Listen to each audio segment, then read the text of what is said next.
Hello friends, welcome to my YouTube channel. आज हम अपना नेक्स्ट टॉपिक शुरू करने जा रहे हैं। Lesson 5 life process class 10th का जो कि है न्यूट्रिशन। न्यूट्रिशन क्या है? जब हमें अपनी लाइफ को प्रोसेस करना है या अपने बॉडी में एनर्जी चाहिए तो सबसे पहला काम क्या होगा? हमें कुछ खाना पड़ेगा।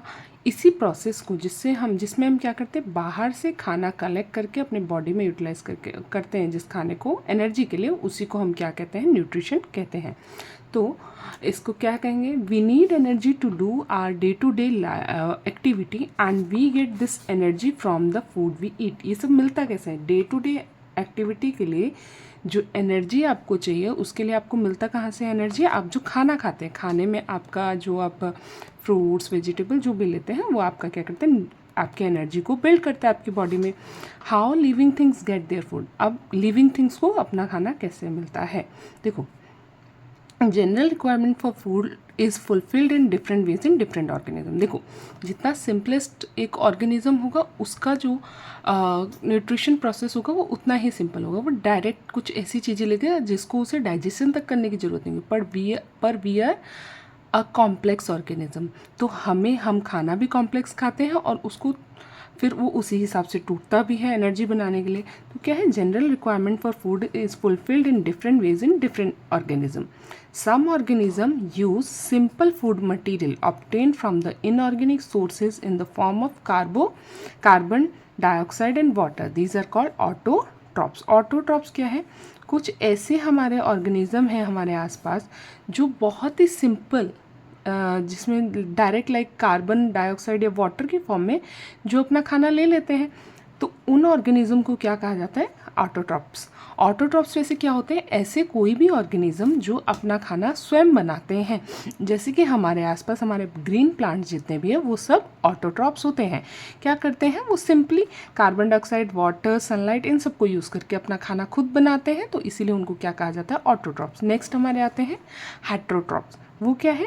While some organisms utilize complex substances, these complex substances have to be broken down into simpler ones before they can be used. These organisms are called heterotrophs. अब देखो क्या होते हैं? कुछ ऐसे होते हैं जो क्या करते हैं? यूटिलाइज किसको करते हैं? कॉम्प्लेक्स सब्सटेंसेस को। हम जैसे कुछ भी खाते हैं ना, वो बहुत कॉम्प्लेक्स फॉर्म में है हमारा खाना, और वो कॉम्प्लेक्स सब्सटेंस कैसे ब्रोक डाउन किस में होता है? सिंपलर। जैसे हमें अगर मैग्नीशियम चाहिए, हमारे बॉडी को आयरन चाहिए, तो हम डायरेक्ट आयरन और मैग्नीशियम नहीं खा रहे ना, हम कोई ऐसी चीज़ खा रहे हैं जिसमें आयरन और मैग्नीशियम प्रेजेंट है, और उस प्रेजेंट चीज़ को जब हम लेते हैं वो बॉडी में टूटता है, और टूटने की वजह से हमारा क्या है? प्रोसेस बहुत कॉम्प्लेक्स है। इसीलिए हम क्या करते हैं? हम कॉम्प्लेक्स ऑर्गेनिज्म में काउंट होते हैं, और हमारा खाना भी एक कॉम्प्लेक्स सब्सटेंस होता है। तो ऐसे ऑर्गेनिज्म जो क्या करते हैं? कॉम्प्लेक्स चीज़ों को खा के उसको ब्रेक डाउन करते सिंपलर वन में, वो क्या कहलाते हैं? हेट्रोट्रॉप्स। और हेट्रोट्रॉप्स जनरल डेफिनेशन क्या है? हेट्रोट्रॉप्स क्या होते हैं? वो ऑर्गेनिज्म जो अपना खाना खुद नहीं बनाते, दूसरों पे डिपेंड करते हैं अपने खाने के लिए, उनको हम क्या कहते हैं? हेट्रोट्रॉप्स कहते हैं। देखो, जो हमने कॉम्प्लेक्स सब्सटेंसेस खाए उनको क्या करता है? Organism use biocatalyst called enzyme. इनको तोड़ने के लिए टू ब्रेक कॉम्प्लेक्स सब्सटेंसेस, इन कॉम्प्लेक्स सब्सटेंसेस को ब्रेक करने के लिए क्या होता है? हम बायोकैटलिस्ट हमारे बॉडी में पाए जाते हैं, एंजाइम्स। जो आप पढ़ोगे डाइजेशन वाले सिस्टम में, आपके स्टमक में कितने सारे एंजाइम्स बनते हैं अलग अलग चीज़ को तोड़ने के लिए। The survival of heterotrophs depends directly और इनडायरेक्टली ऑन ऑटोट्रॉप। देखो, हम लोग जो हेट्रोट्रॉप्स है, डायरेक्टली या इनडायरेक्टली हम ऑटोट्रॉप्स पे डिपेंड कर ही रहे हैं। देखो, हमारे खाने के लिए हमें पूरा उन्हीं पे ही डिपेंड होना पड़ रहा है। We are eating plants. Animals तो we are taking by choice, but हम क्या है? हम ऑटोट्रॉप से कहीं ना कहीं डिपेंडेंट है अपने खाने के लिए। देखो, सबसे पहले हमारा मोड ऑफ न्यूट्रिशन क्या है? Autotrophic mode of nutrition. आइए इसके बारे में जानते हैं। देखो, सबसे पहले ऑटोट्रॉप्स में एक प्रोसेस होता है जिसका नाम होता है फोटोसिंथेसिस। फोटो से आप क्या समझते हैं? लाइट। आइए जानते हैं कैसे लाइट को यूज़ करता है। It is a process by which green plants and other organism use sunlight, water and carbon dioxide. These are main point. जो आपका फोटोसिंथेसिस में ये तीनों चीज़ बहुत इंपॉर्टेंट है। क्या क्या? Sunlight, water and carbon dioxide बनाता क्या है? To create oxygen energy in the form of sugar, जिसको हम क्या कहते हैं, ग्लूकोज कहते हैं। तो फोटोसिंथेसिस की हम डेफिनेशन क्या बोलेंगे, it is a process by which green plants and other organism use sunlight, water and carbon dioxide to create oxygen and energy in the form of sugar that is known as glucose। देखो photosynthesis में आपकी green plants, सारे plants नहीं, only green plants क्या करते हैं, sunlight को observe करते हैं, वाटर को ऑब्जर्व करते हैं और कार्बन डाइऑक्साइड अपने एनवायरनमेंट से लेते हैं और उसको क्या करते हैं, फिर उससे बनाते हैं ऑक्सीजन और एनर्जी। और ये सब क्या करते हैं, हम यूज़ करते हैं, ऑक्सीजन भी हम यूज़ करते हैं, एनर्जी वो अपने लिए भी यूज़ करते हैं और जब बचा कुचा हमें फ्रूट्स या वेजिटेबल के फॉर्म में देते हैं।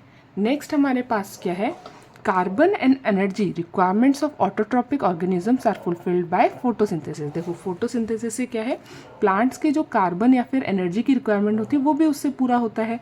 Carbohydrate get from water and sunlight by photosynthesis is utilized to provide energy to plant। देखो जो वाटर और सनलाइट वो का फोटोसिंथेसिस के दौरान यूज़ कर रहा है ना, उससे क्या बनाता है, वो बनाता है कार्बोहाइड्रेट्स। कार्बोहाइड्रेट्स जो बन रहे हैं, देखो एक तो प्लांट्स अपने लिए यूटिलाइज करता है, यूटिलाइज करने के साथ साथ उसका जो एक्स्ट्रा बच जाता है वो उसको क्या कर देता है, स्टोर कर देता है। ऐसे जैसे हम एनिमल्स खाना खाते हैं, जितना एनर्जी यूज़ होता है नहीं तो बाकी स्टोर होके रहता है ताकि हमारे नीड के टाइम वो बॉडी उसको यूटिलाइज कर सके। ठीक है, carbohydrate which is not immediately use is stored in the form of starch. देखो जो तभी के तभी नहीं यूज़ होता, carbohydrate not use immediately is you stored in the form of starch. जो तभी के तभी यूज़ नहीं होता उसको हम किस फॉर्म में प्लांट्स सेव करते हैं, स्टार्च के फॉर्म में। फोटोसिंथेसिस की ये आपकी जो इक्वेशन है, इट इज़ वेरी इंपॉर्टेंट, आप इसको जरूर लर्न कर लीजिएगा। क्या है, 1 second, this is very important, that is 6 CO2 plus 12 H2O in the presence of sunlight and chlorophyll gives C6H12O6 plus 6O2 plus 6 H2O।